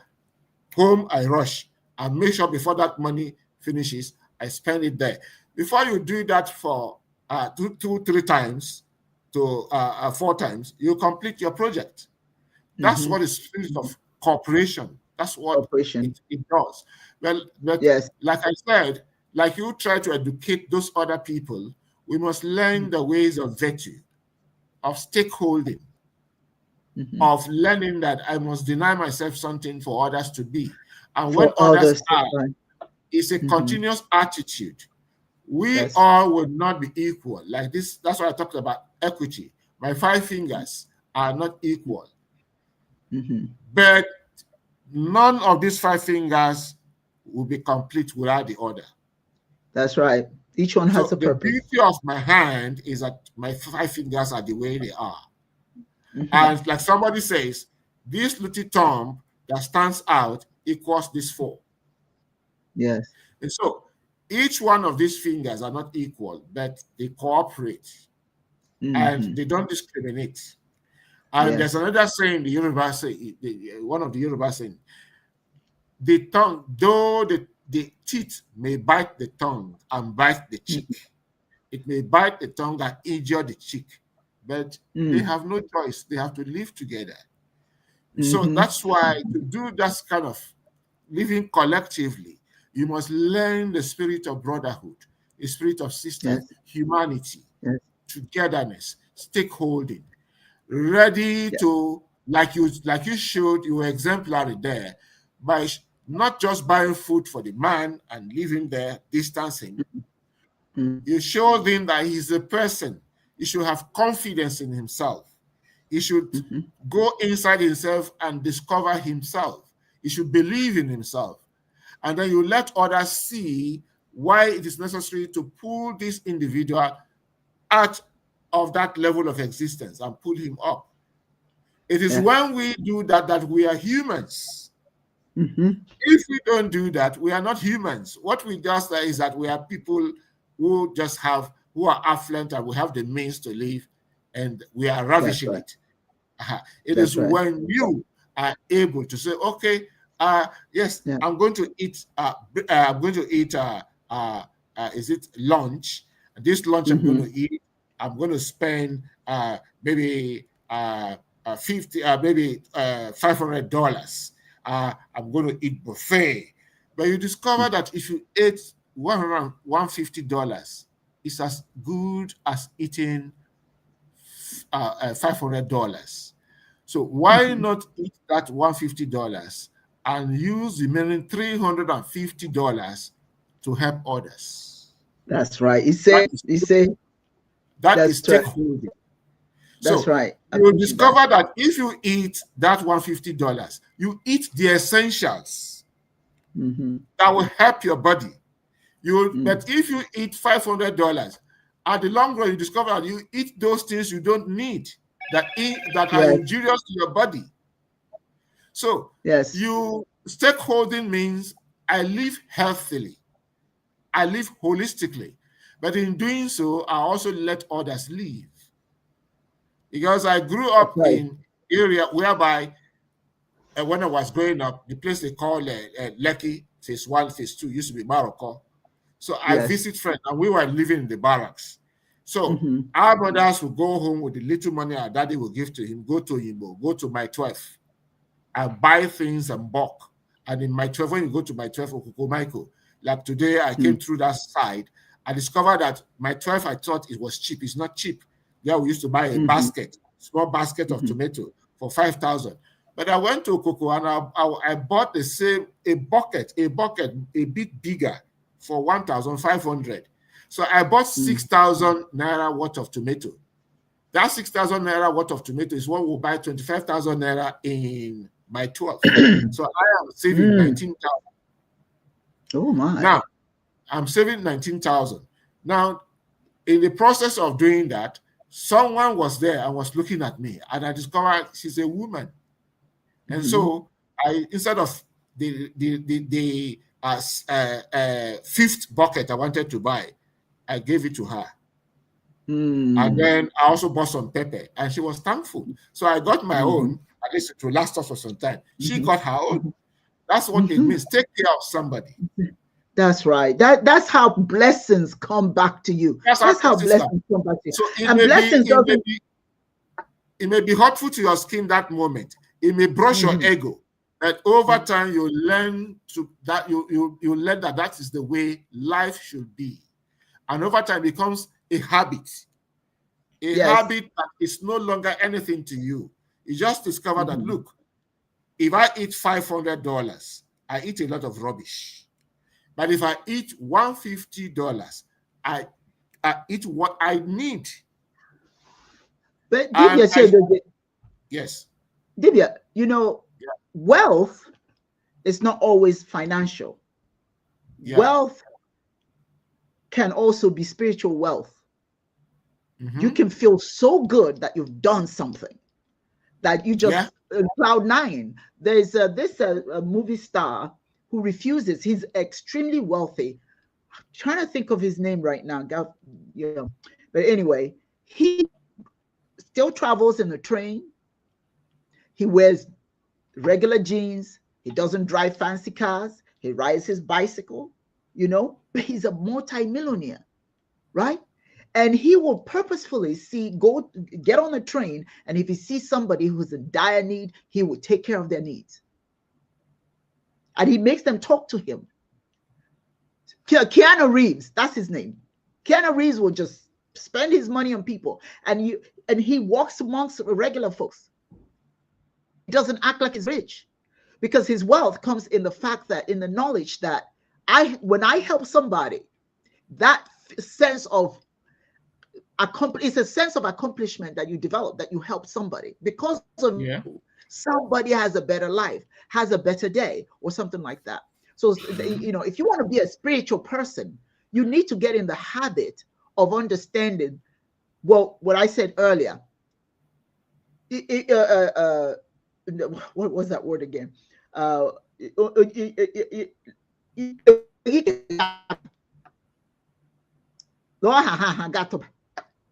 whatever it is you have, you give. Whatever little. When you stop, when you stop by a homeless person and they're asking, and you say, I don't have a dollar. Don't give a dollar, give a dime. If you Mm. don't have a dollar, give a dime. If you don't have a dime, give a quarter. But give something, Just give give a penny, something. give something.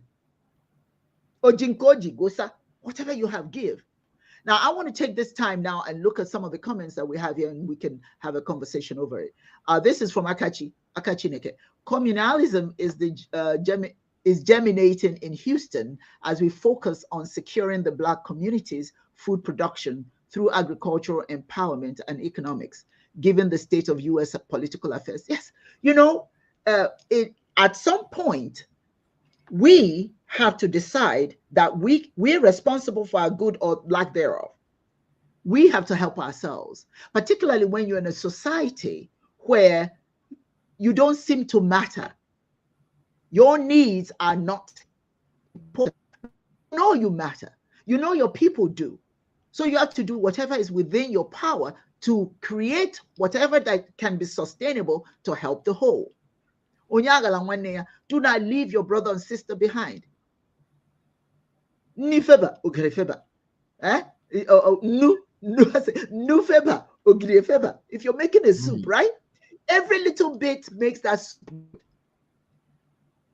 You know what I'm saying? It takes all of us to build our community. So yes, it's wonderful that Houston is doing this food production, because a lot of our people live in food deserts. Mm. What that means is that a lot of our people don't have food, access to real food. They go to gas Yes. stations. People actually shop Mm. at gas stations to buy, unhealthy food, because there's no other stores near them, or they have to take Uber or Lyft or something to get to an actual store. So for them to do that, it's maybe once a week or something like that. And if they don't have enough money, they can only buy so much. But if there's something in the community, that can give them fresh food instead of just what you find at the gas stations, which has really, all those fatty stuff. Yeah. So Akachi, you're right. It's in the state of affairs that America is in, it's absolutely a necessity that we start looking to each other and start building for whatever it's going to take to make us survive. It's called survive. We live in a Serengeti now. America is now a Serengeti, survival of the Mm. fittest, because our government is, I'm not even going to get into that, but we need to look to each other to Elitist. survive. Yeah, very much so. So that's one. And here's another comment here. For that as well. Oliver Farms, it's a Black farmer, and Wheeler Avenue Baptist Church have given away 1,000 fruit have given away, I think, 1,000 fruit trees, 5 foot tall, and 3,000 vegetable plants. It was incredible. Can you imagine? This is what happens when the collectives come together. There's a song with Ojinkoji, go say boom. Ojinkoji, go say boom. Whatever you have, bring it. Let's work together. Somebody said, I think it's Kimi Bro said, it's cooperative economics. The cooperative economics. Sure. Which is a principle of Kwanzaa. It's nothing new information. I'm sure he was referring to the fact that I was talking about us, having money that we can a bank account for us. FUBU for us by us. It's not just a matter of clothing. It's also a matter of being able to financially help each other. No, as far as I'm concerned, if we work together, Black folks will not be struggling. We're rich. African Americans are rich. African Nigerians are rich. Kenyans are rich. Every black world is rich. And why are we rich? Because collectively, we can pool resources to help those who are less fortunate. It's our culture. If you're a farmer, you always, after you've harvested, you always tie some food to a tree or to a fence, so that those who don't have, like maybe those who are handicapped, those who can't farm, the elderly, they come by and they don't need your permission because you've already put it out there, and they go and take what you have put out there for them. That is community. That is community. That is our way of thinking. We're not thinking about where we're going to go when we die. Matter of fact, in African spirituality, you're hoping that you get to become an ancestor, not to go and sit in ancestral world and, but you want to be an ancestor so that you can continue to look after spiritually your community. You want to be a part of the good for the community, even after you've left this earth. That is our spiritual way of life. And I say it doesn't matter where you are. It doesn't matter if you're in America or Nigeria or Ghana, wherever you are.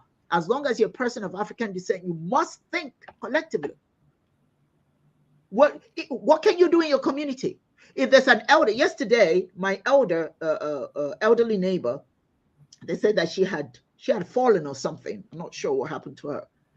But I was driving, I drove past her house and I saw a doctor coming out of the house, dressed in his, medical garb. I could tell right off the bat, that's a doctor. So I said, when I come back, I'm going to go over there and see what's wrong with her, Well, she's my neighbor. And I felt it was my responsibility as a neighbor to go and check in on my neighbor. Is she okay? Is there something I can do?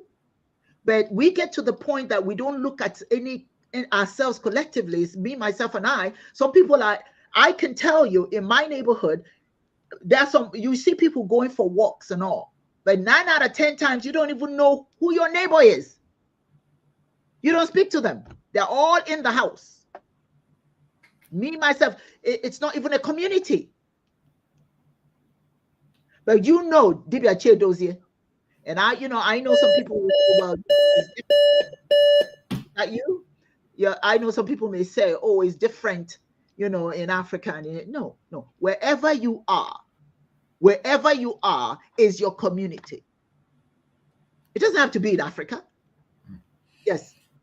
Yeah, this thing you are saying, I just remember that without this spirit of communalism, we would not have been able to survive the war, because I was told by those who experienced the war and the aftermath that the aftermath of the war was worse than the war itself. Yes. So what made the Igbo to survive was the community spirit. And that's what led to the Igbo apprenticeship scheme that is being studied worldwide today. And so that Igbo apprenticeship scheme, I have a PhD student under me who is researching into it. And it is dying away because this culture of Christianity is taking over our communalistic spirit. Yes. And incidentally, the guy doing the research is a pastor. He owns a church. But he is now turning his church into a way of preaching African communalism. And so I asked him, I said, Apostle Josh, why are you doing this? He said, because he has come to discover that Christianity is a scam, that the real religion is our own spirituality. And so since people are running away from our spirituality, he will use the avenue of his church to teach them the tenets of African spirituality. And they are following him. He's located from Lagos back to the east. He's going into agriculture, so he has to feed people. And so and then the Igbo apprenticeship scheme is dying because the communalistic spirit, the spirituality that sustained it, has been supplanted by the Christian spirit of individualism. And so the spirit of going together to go far is a spirit of self-reliance, but now what they call social self-reliance, not just self-reliance of I alone, social self-reliance, where every individual is looking at it has help from a backing from the other. Like that, I Yeah. don't know who sang that song. Lean on me when you are not strong. Yeah, Okay. lean on me. That's right. That's right.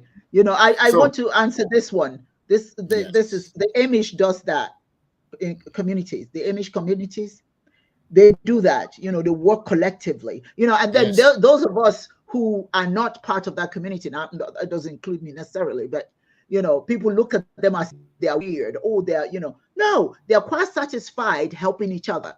Mm. There's no, oh, this person is richer than that person. It's all of No. us. All Mm. of us rise together. No. So that is In communalism, there are individuals who are rich, but those individuals, their mentality is that they are rich. Their wealth is not for them. Their wealth is mhm. useless if others are not I, endowed. you know what? And, So and the other thing, DBS Dozier, that our people need to understand the concept of compound, and Akimi Bro brought that up. The compound, you know, that's why, and what Akachiku Akachineke said makes a whole lot of sense in terms of how we take care of the elders. We have a compound where mom and dad build their home, then the children come along and build their mhm, own, right? mhm, And they are in the same compound. So mom and mhm, dad are taken care of by the children. mhm. So when on Sure. the here, this person Mhm, builds in Michigan, or this person is in California, or this person mhm, is in Texas, and we people are just every which way. And then mom and dad are in North Carolina and are dying. You see what I'm saying? But in our spiritual way of life, we have That's compounds. that's the We have communalism. compounds. That's That's the communalism. communalism. Mm. Yeah. The And that's how we communalism help each is other. that in whatever we do, we build a network system of social There you go. self-reliance. There you Uh-huh. go. You do, Because it's it, all about and we stakeholding, togetherness, togetherness, solidarity. That, like we say, mbikota bondo, mbisha say bong.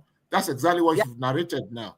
Living good. together, going together is living, is life.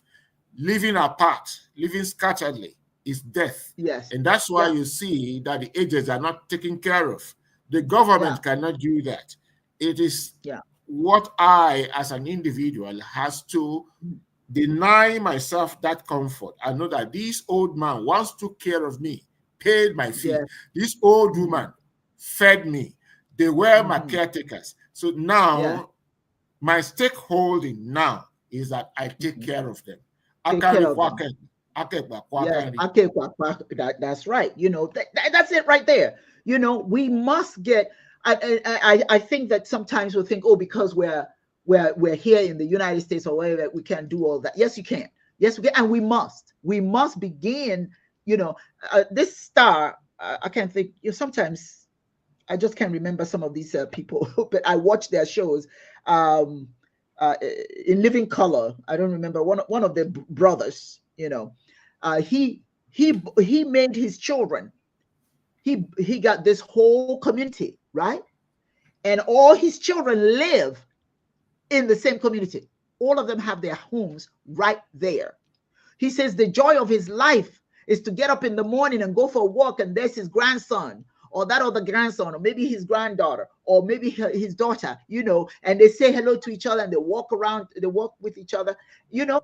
And as he's getting older, he knows he'll be okay because his whole family lived next to him, you Yeah. know. But unfortunately, we've gotten into this whole concept of uh, uh, a child is 18 years old, right? Then once they're 18, they got to go, right? Oh, they're too old. They cannot be here. They have to, no, but it's family. That's how family sustain itself. Chasing people away because of age, that is not a. You are supposed to be a part of, you may not necessarily live in the house, but you should, if you want to buy a house close by your mother and Yeah. your father. Buy Mhm. something close so that you keep an eye on them. They're getting old. Yeah. Mhm. Parents get old. And if you're going to buy a home, try buying something that it takes you just about 10 minutes to get to see your parents, or 10 minutes for your parents to go see you. Or, If or your life allows you, in you're able to. the spirit of communalism, when you think that, okay, from a home, we are 30, 10, 15 of us are now affluent. Instead of buying a home myself, why not let's Mm. contribute and buy a compound where all of us can live? All of us can live. That's We it. all That's have the our spirit. homes within the compound, and we make a rule of Yes, how to live in the compound, that's or we it. make rules of how to live in the compound. Yeah, but the thing also being, if we had that mindset, somebody may have children that may be in need, be in need, dad may be in need, but they don't have to worry because they know who's around them. Yeah. Hey, I would love my children to live near me. I would love it. It would be a passion, if I could have my kids build their homes near where I am, because I'm getting older. I know someday it's not, things are not going to be No, as I I'm not personally going to have be as told my fly as children. I am now. Yes, I personally At have told some my point, children. I told them, I said, I wherever they are in this world, they must know that wherever they are in this world, they should yeah, not be thinking of going abroad to stay. uh-huh, They should think of what they want to do here. uh-huh, And so they will not all go abroad at the same time. One uh-huh. person will remain here and keep that thing alive. You go and then you bring others. You'll be alternating how to That's enrich right. and build that in here. And it Yeah, must have its foundation in the village, so that that's when we I finish in the city, we will go back to the village and live a homely life. Then all your yes, children and my grandchildren, I will be the one taking them to school. I will yeah, have and then enrich. I told them, begin to think of how to enrich the community schools, because that's where yes, your children will go. And I'll be the yes, one taking them there. And yes, that's the thing I want. And I said, say, oh, yeah, well, daddy is good. They'll do that. I said, fine, if you do that for me, that's what I want. I don't want okay. you are in Australia, the other one is in Well, Brazil. it's true. It's true what you're saying, because we've got families that the parents died, and the parents. One of the biggest regrets I have in my life, I will be honest with you. My father passed away here in the United States, where the family was here with him. But when mother passed away, those of us that were abroad were not there. That is something I Mm, have to live with every single day of my life. That my mother, that bore me, took care of me when I was nothing, died, and nobody was there. All of wow. us, all of us were here. The day that my mother passed away, only I think the three of her children were there. The rest of us, none of us were there. None of us were there. So I am haunted every day when I remember how she passed away. We were not there. So it Mm, is not, it is because we're all, doing our own thing. So in May, this coming May, I'm going back home, and I'm going to be there for several months. I'm going to be there for several months, so that I'll do whatever I have to do to prepare my children, so that they can have their own compound in Nigeria. They can have their own compound at home. They can still have a home here, but they will have their own home, so that when I'm no longer here, I know that they are okay in Nigeria. They're okay in Africa. Okay, we have to create that kind of environment for each other. We will spend the money. Akachi says we will spend the money to secure ourselves from them who have not, or spend the money to make sure they have. The reality is not they or them, it's we. That's right. It's about us. It's about us. We must think about what's good for the collective, because ultimately, as we get older, and maybe some things, we get poorer or whatever, our community takes care of us. Akachi says we are the richest people on earth. That's, yeah. Everyone creates wealth from, yes, from us, and yet we don't have money. So tapping into it, and that's what's his name is doing in Burkina Faso, tapping into sorry. it, and then yeah, Traore, and that the good thing is that the people recognize it. The people recognize the importance of collective work, and that's powerful. And that's what's so exciting about what he's doing. Last comment here. What about when a parent refuses to move where their children are, have opportunity to care for them? They want to stay put. What? Well, it's kind of hard for parents to be uprooted, right?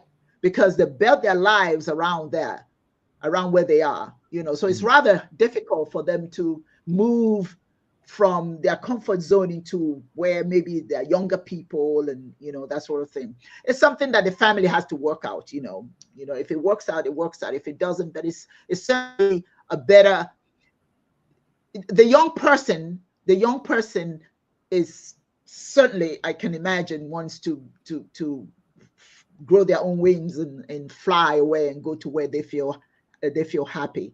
But it's also important. It's something of discussing what's best for both, what's best for the young, what's best for the elder. Yes. Well, I think the simple way out of this is that the young should remember that they will one day be like their parents. And so instead of trying to let their parents come to them, they should think a way of putting in money as a group from the family to develop something where their parents are that yields economic value, so that they could have their parents, their own children live with their parents, and some of them live with their parents, managing that particular project. That way, we will be bridging the gap between the age, because the problem now is that we have been screwed in the mind by this theory that once you are developing, you begin to move from village economy to city economy, to a cosmopolitan economy. It is not true. You can grow by putting all that you need in civilization in the villages, and the Asians are proving that.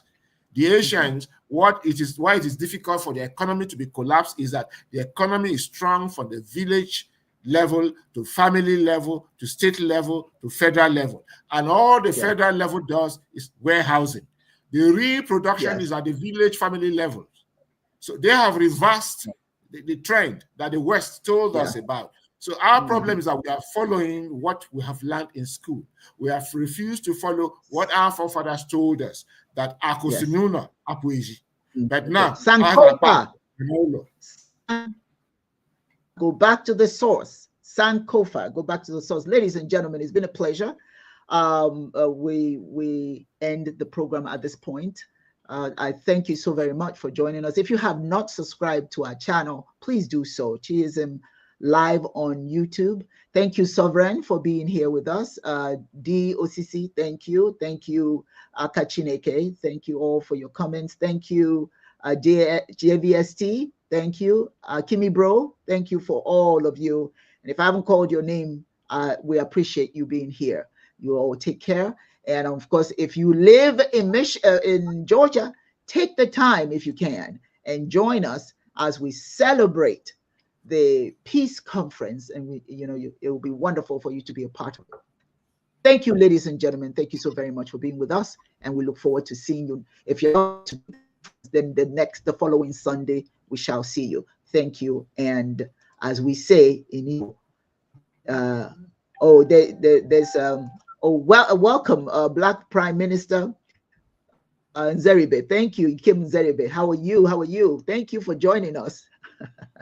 We didn't mean to not see you. We just saw you. Okay. So anyway, thank you, everyone. And I look forward to seeing you again in 2 weeks, actually, if you want to be at the conference. Yagazino. Dibia Chedozie. Thank you very much. Okay. Yagazie. Okay.